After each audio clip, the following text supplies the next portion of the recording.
சின்ன சின்ன செல்ல குறும்பும் சீனி சிரிப்பும் என்னை சீரழிக்குதே. விறுவிறுவென வளரும் பழம் எந்த விரதங்களை வெல்லுதே.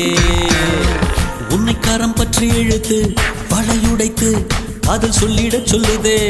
வெட்கம் இரு பக்கம் மீசை முளைத்து என்னை குத்தி குத்தியே கொல்லுதே. காதல் எந்த நீதி வழி கைய வீசி வந்த பின்னும் கால் கடுக்க காத்திருக்க எதனாலே? பிப்ரவரி மாதத்துக்கு நாடோடு கூடி வர ஆண்டு நாள் காத்திருக்கும். அது போல நெஞ்சாங்கூட்டில் நெஞ்சாங்கூட்டில் நெஞ்சாங்கூட்டில் நீயே நிற்கிறாய் பெண்ணே. நெற்றி போட்டில் தீயை வைக்கிறாய். காதல் தானே இது, காதல் தானே. உன்னை நினைப்பதை நிறுத்திவிட்டால் நெஞ்சு ஏன் அடித்துடிக்கவில்லை?